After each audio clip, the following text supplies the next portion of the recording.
Okay, so the first question I'm going to ask Rhiana is, what for you are the most important needs and or concerns of Native Americans in the Native American experience that even other people of color still don't understand or have to deal with?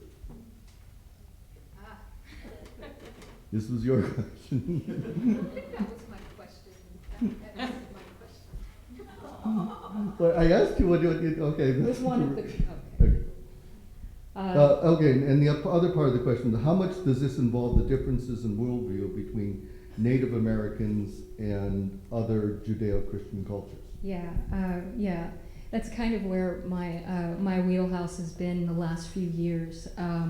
I, as a playwright, have striven to take on this idea of trying to explain what worldview difference is.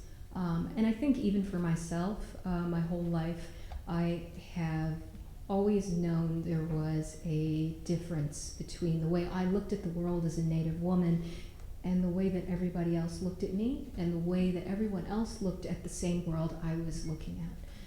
And really I was only able to articulate this difference. For years it was just a feeling that I didn't know how to explain. And suddenly it was explainable by saying it's a worldview difference, which I'll go a little bit deeper into. And I wanted to know, okay, well, what does that really, really mean if you're looking at worldview difference from an indigenous perspective, butted up against that Western Judeo-Christian Cartesian experience. And so I was writing a play. I was commissioned to write a play about a pivotal moment in American history. And so I thought the best place that I could start would be at that initial misunderstanding. And I think that for Native people, we grow up with that question, like, what happened? How did this happen? And I think that people in mainstream dominant Western society thinking really think that it was all their doing and expertise and intelligence that sort of shifted the tide. So as I went deeper into that, I started to see how indigenous people organize their world differently. We have a basically different organizing principle than what European, Western, Cartesian, Judeo-Christian world views their organizing principle as. And that comes down to their relationship to their closest relationship. And their relationship with the spirit world. So for Western society, the basic relationship, basic unit of a family is a man and a woman married, which is under the hierarchy of one being that created everything. That's the basis of that entire way of looking at the world. And that's not the same as indigenous worldview. Our basic family unit is a mother and a child. So if you think about how everything is oriented around that concept, then you look at how are we related to the spirit world? Well, in so many of our stories, we helped create the world. And that's why we are responsible to the world. And that's why we put relationship first. And that's why a mother and a child is the most important units of a society. And that's why we didn't have hang-ups about sex. That's why we didn't have patriarchal societies in general. So when I think about what is it as Native people, as writers, as artists, what do we need to do? And for the mainstream, what do they need to learn from us? I would like to go deeper into this worldview concept and explain it more and let it really live more in story. Let it be apparent. because I think this is still a very hidden concept. So for about 5 years, I've been struggling with the play to try to demonstrate these things. And so sort of going back to the question, which I feel is so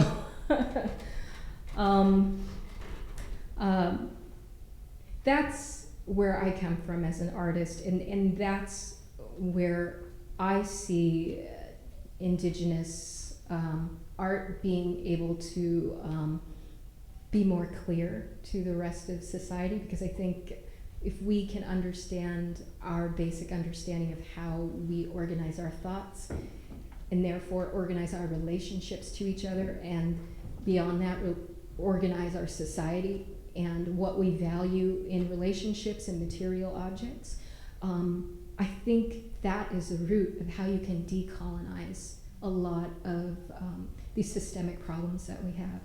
And I like doing that through art. I love doing that through theater.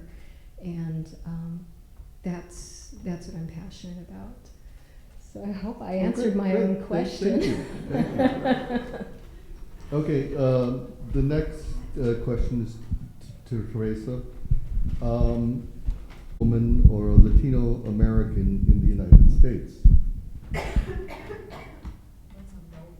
Yeah.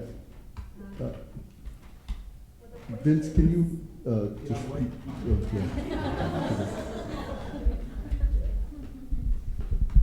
Okay.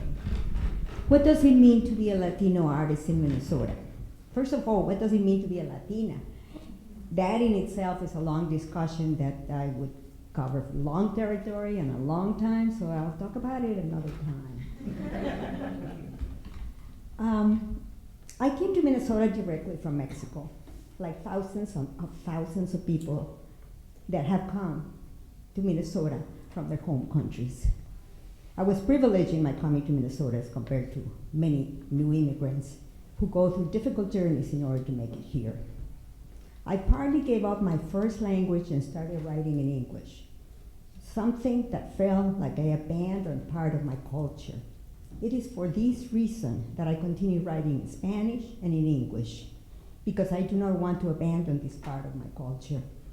Also because I know that a huge segment of our Latino audience prefers to listen to literature, poetry, storytelling, and music in Spanish, their first and many times only language. I brought with me, as most other immigrants bring with them, a rich cultural tradition of art and literature, of oral tradition and storytelling, of popular music with African American rhythms and Native American poetry, and the collective memories and histories of our people. Histories of struggle and rebellion and resistance against colonialization and against imperialism throughout the American continent. When I encountered here when I came were these same stories, these same artistic traditions, reflected as mirrors of our own reality and by our own people in the United States. People who came before me and instead of assimilated, recreated our own identity in a new way, no longer only as Mexican, Ecuadorian, Puerto Rican, Colombian, but as Latino, as Chicano, as Native people from the Americas, as primarily and what unites us all as mestizos. Most of these stories were told in English, a language that was not mine, that was not our own language as we learned it as children. But they had been converted into our own language with the cadences and intonations and the African native rhythms and by the tradition of storytelling of the Latino people. These stories, as they were told here, were also stories of struggle and rebellion and resistance against colonization and imperialism here in the heart of the beast. And in the arts, these stories reflected the same traditions, cultural history and experiences that I thought I had left behind. I learned here that being a Latina was, and it has been before, as it always has been, primarily being a mestiza, a Native American and an immigrant at the same time, which is something I already knew, but I hadn't truly analyzed or explored or truly understood of my identity and my art. My identity as a Latina was no longer only a nationality, although it also is, because I will always be Mexican. But it is to be a member of an entire continent, an America mestiza. It means as well being an inhabitant of two different worlds, and at the very first, similar to me, Latin America and the United States. The questions which I ask myself and that I pose to you now are, how do we incorporate these two dissimilar worlds into our art?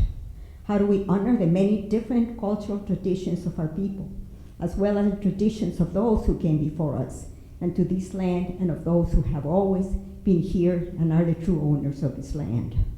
And how do we honor our own abuelitos, our grandparents' histories, as well as honor the lives of our children who are living, will be living in a very different world from the world we knew? How do we create and recreate art that is truly Latino, that is mestizo, art that is new and exciting and yet traditional and meaningful at the same time? These are questions to be contemplated and answered by the Latino artist community as a whole.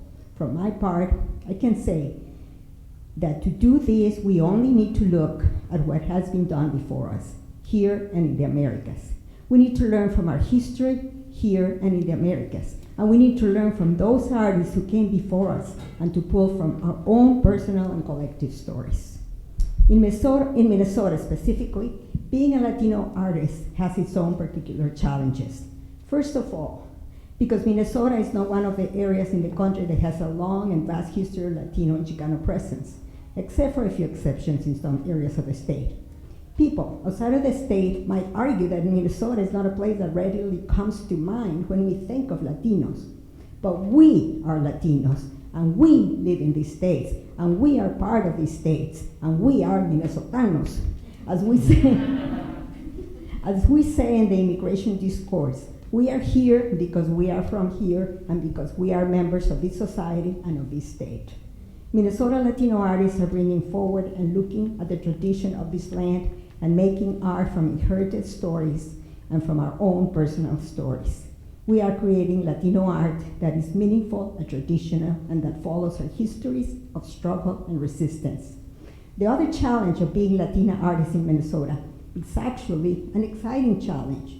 The fact that the Latino community in Minnesota is constantly changing with new arrivals, new immigrants from a larger continent, people who come anew with their own cultural tradition and with their own personal and collective stories of struggle and resistance in their larger continent.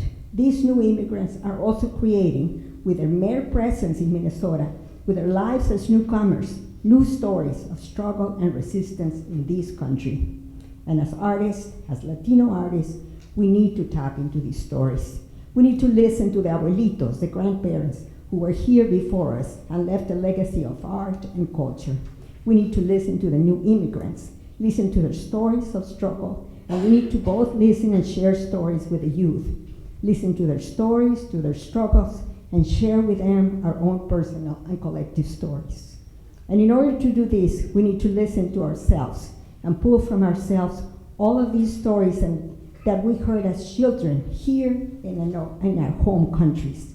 This is the only way that we can be involved in this continuum, this circle of life, the circle of Latino art that we are trying to build in Minnesota.